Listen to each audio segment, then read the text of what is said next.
नमस्कार। हिंदी की पाठशाला यूट्यूब चैनल में आप सबों का स्वागत है। अब हम लोग अब्दुल रहीम खान खाना रचित दोहावली का दोहा संख्या 20 का पाठ करेंगे और उसे समझेंगे। एक साधे सब सधे, एक साधे सब सधे, सब साधे सब जाए, रहीमन मुलहि सिंचिबो, फूले फले आघाय रहीमा, फूले फले आघाय। संदर्भ तो प्रस्तुत दोहा हिंदी साहित्य के अनमोल रत्न, अकबर के दरबार के नवरत्नों में से एक, कलम वीर के साथ साथ तलवार वीर अब्दुल रहीम खान खाना रचित दोहावली से लिया गया है, जो हमारे पाठ्य पुस्तक का जो नाम हो, बसंत, दिगंत, आरोह, स्पर्श, बाल भारती, विद्या भारती, जो भी आपकी पुस्तक का नाम हो उसका उल्लेख कर दीजिएगा।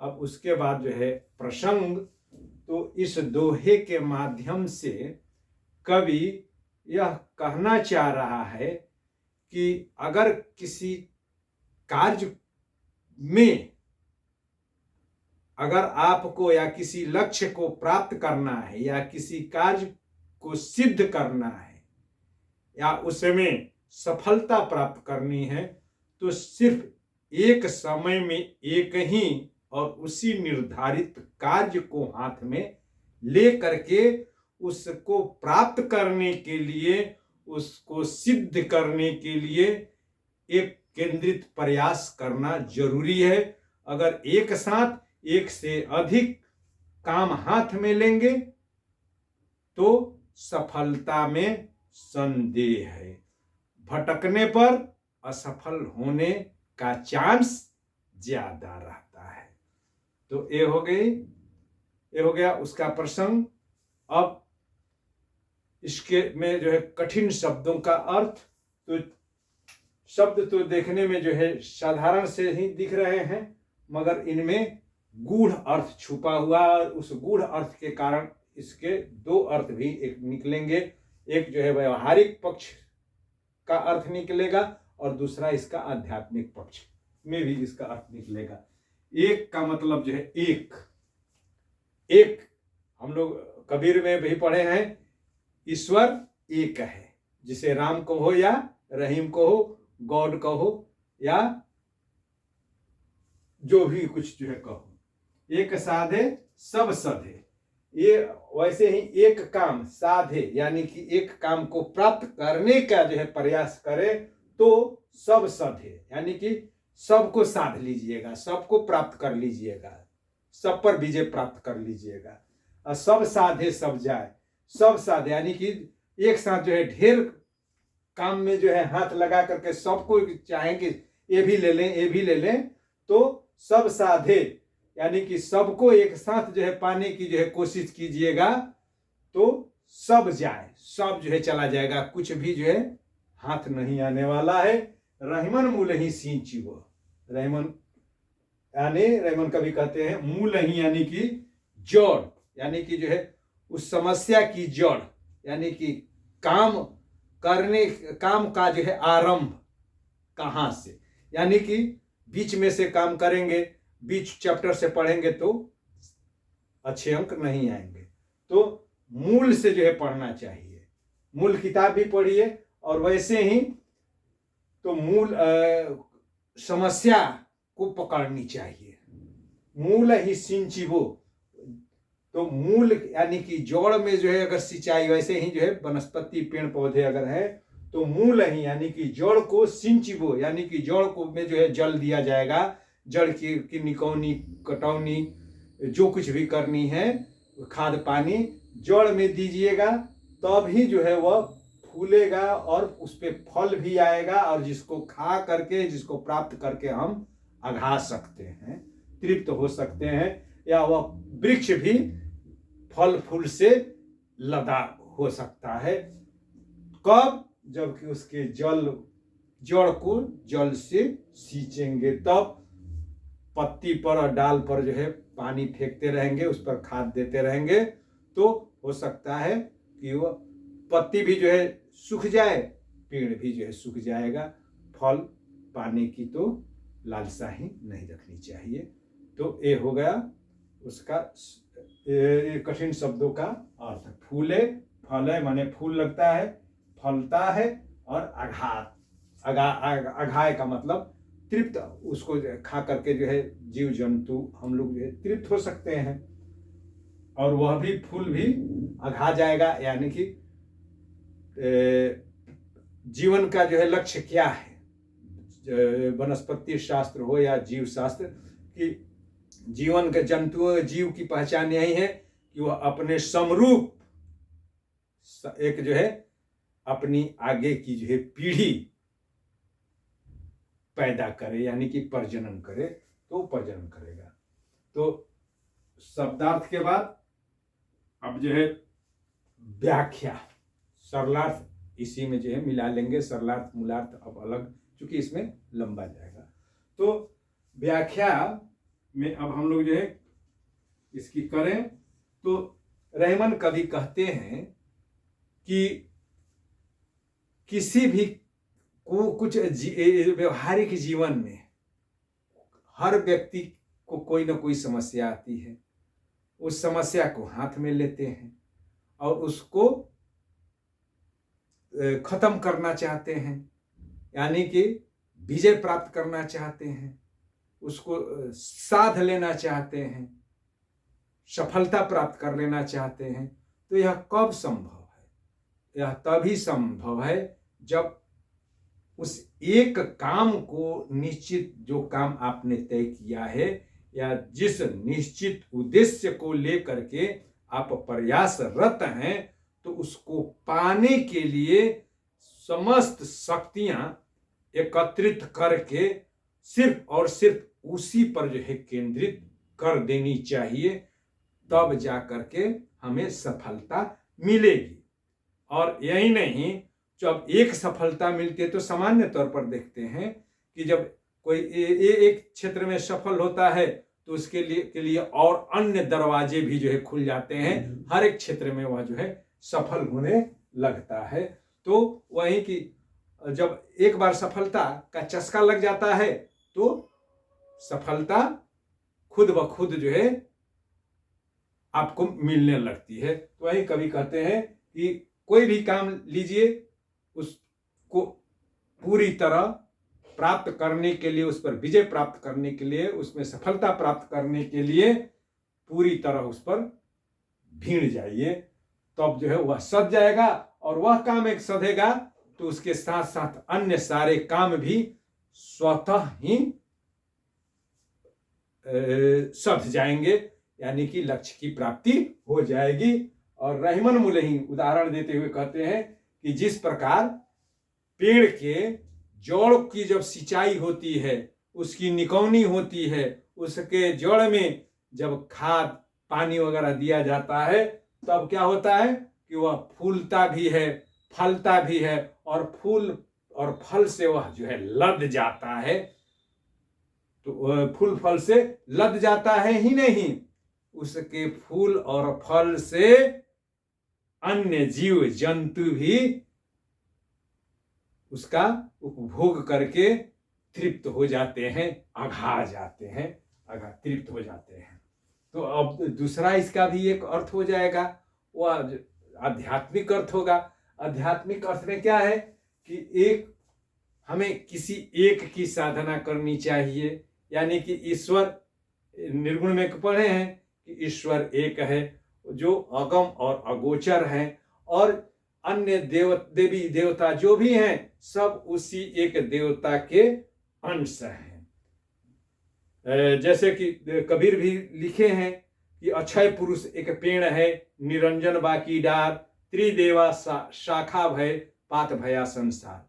यानी कि कितना बढ़िया जो है रूपक पांडे हैं कि अक्षय पुरुष एक पेड़ है, ईश्वर एक पेड़ के समान है, और निरंजन बाकी डाल, और अन्य देवी देवता जो है क्या है, डाल हैं और पत्ते हैं, फूल हैं। तो वैसे ही ईश्वर एक है। उस एक ईश्वर को जो है प्राप्त करने का यत्न करना चाहिए।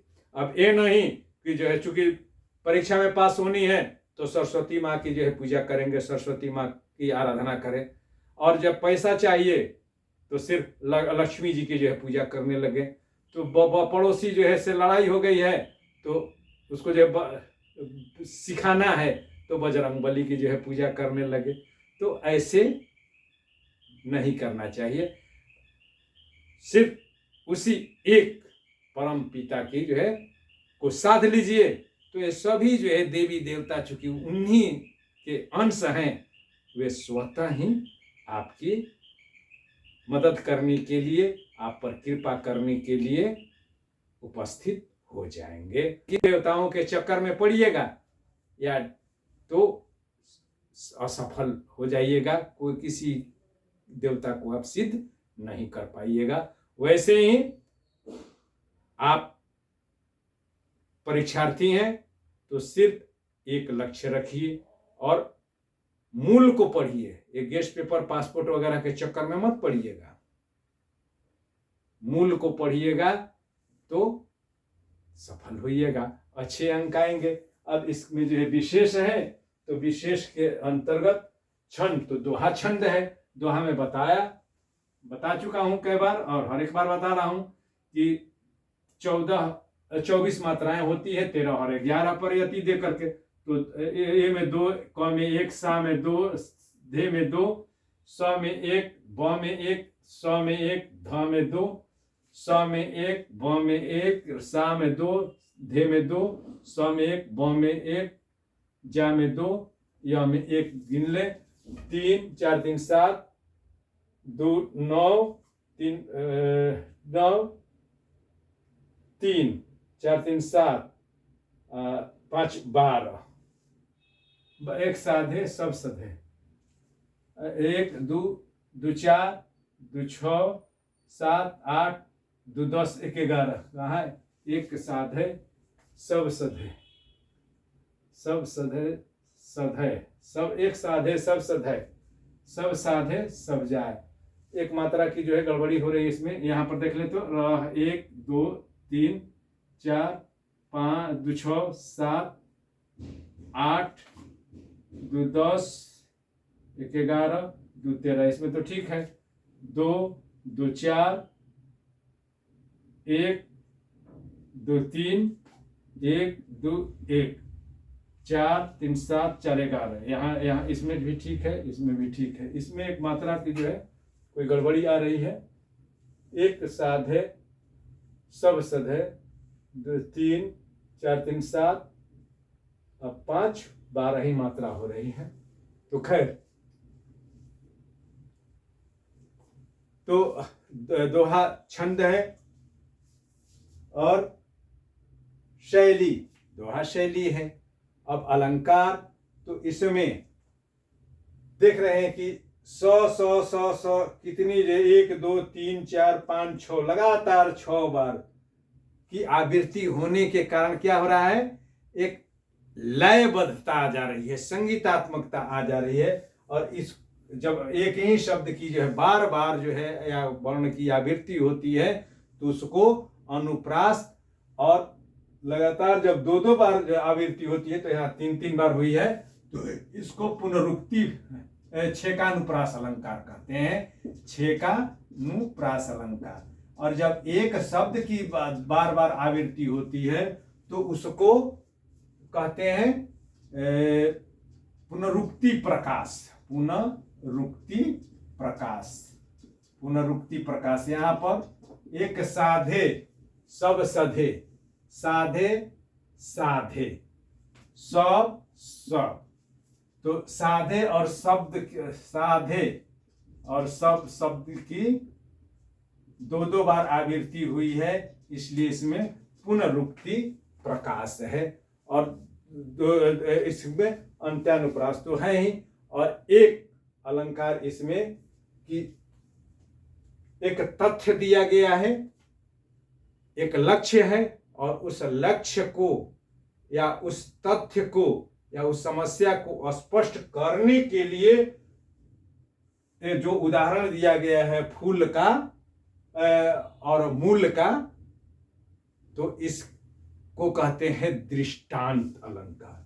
यानी कि समस्या या विषय या किसी विचार को स्पष्ट करने के लिए जो उसमें उदाहरण दिया जाता है या उदाहरण के द्वारा समझाया जाता है, तो उसको कहते हैं दृष्टांत अलंकार।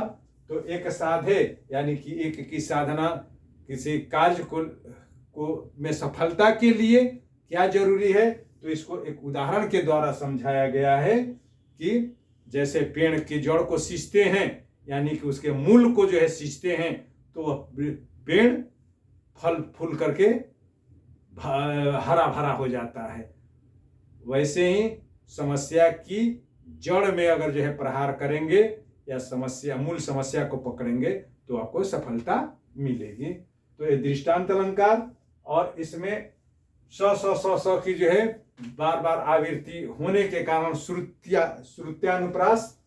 श्रुत्यानुप्रास, जिसकी वजह से क्या हो गया है, एक लयबद्धता आ गई है, गीता लयबद्धता है, गीतात्मकता है, इसको गीतात्मकता कहते हैं। और यह बड़ा ही जो है सुंदर गेय पद बना हुआ है।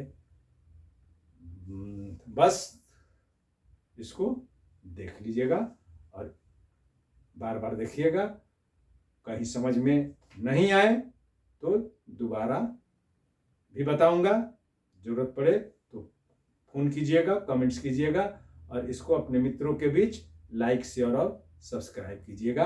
बहुत बहुत धन्यवाद।